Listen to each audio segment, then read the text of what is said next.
Greetings, fellow men. Servus, Männer.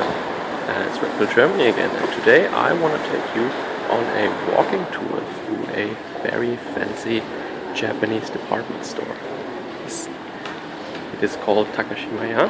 It is a very nice department store in Kyoto, and I want to start at the ground floor, or the basement level actually, where you find lots of fancy imported foods and fresh foods and ingredients, and also a lot of sweets and gifts. And here you can see, for example, why Japanese men have to work so hard, so that the women can actually buy a lot of fancy, yummy treats. So here, this is the general food section, where you find, for example, fruit and also some bakeries. This section here is actually just like a very nice supermarket with imported food stores, some nice bakeries, some butchers where you can even get German food. Really nice bakeries actually. And what you have to bear in mind is that food is really important for the Japanese. The French, for example, also spend way more of their disposable income on food as compared to the Germans, but my guess would be that the Japanese would manage an even higher fraction of their income to spend on food.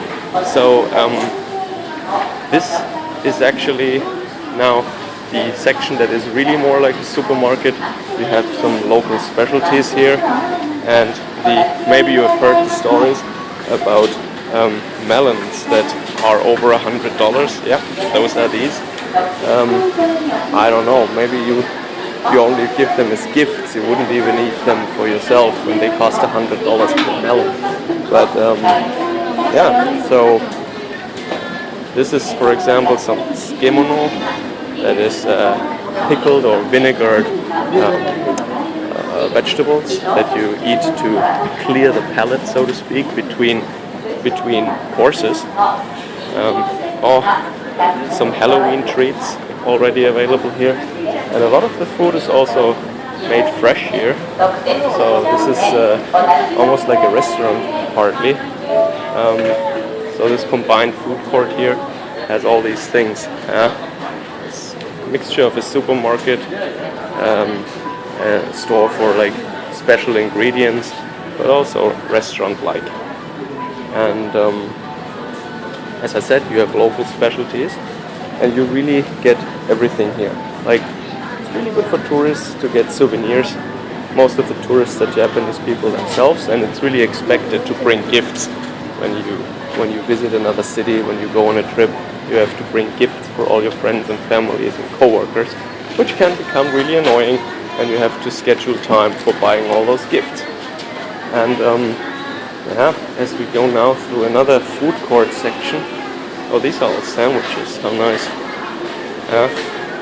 Salads.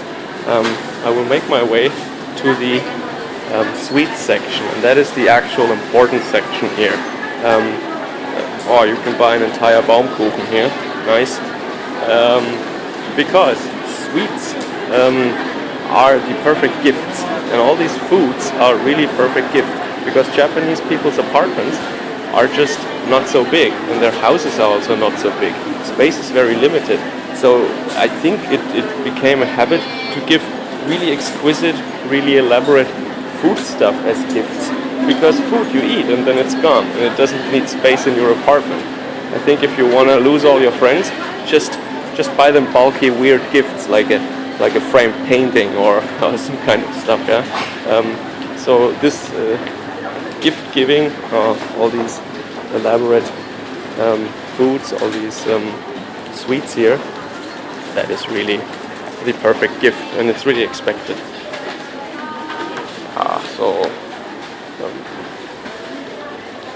Here, for example, you have some nice jello and some bean paste. So yeah, I could maybe say that most Japanese sweets, most traditional Japanese sweets, are made from rice cake and some kind of a bean batter. So it's like you mash beans or you boil them in sugar, and that becomes a sticky, sugary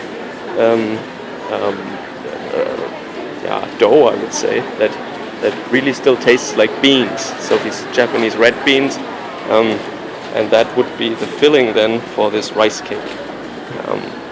That is most Japanese traditional sweets are based on these two things, rice and beans. But of course, Western sweets, cakes became important too. Or what you can see here is actually Mont Blanc, that is called Lake du Mont Blanc in France, and it is actually a chestnut cake. So this paste here and these sugar glazed chestnuts here, this is a very common cake in Japan. I don't know who came up with that and why it is called after a French mountain, but they really love that stuff, and it's pretty good. So everything just is really arranged in a very nice way and looks really yummy. So it's always kind of torture to walk here and not buy anything. Maybe I buy something there. Here you have green tea sweets, for example, as we are in Kyoto. Kyoto is very famous for green tea. And these are classic Japanese sweets that would be eaten at the tea ceremony. So all these things here are according to the season.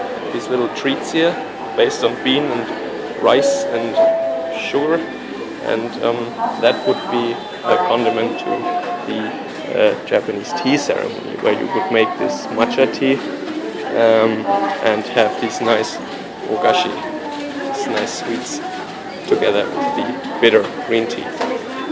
So Kyoto is kind of the capital for this tea ceremony. Okay, so I think I end my walking tour here. That was the ground floor. And I don't know if you can make sense of the price tags, but all that stuff is really expensive, let me tell you. And you can leave a lot of money in here. So all these women need to really kick their husbands in the ass so they can buy a lot of sweets. Okay, so I hope you enjoyed this little peek into Japanese department store culture, I would almost say. See you guys again next time. Servus, Kameraden.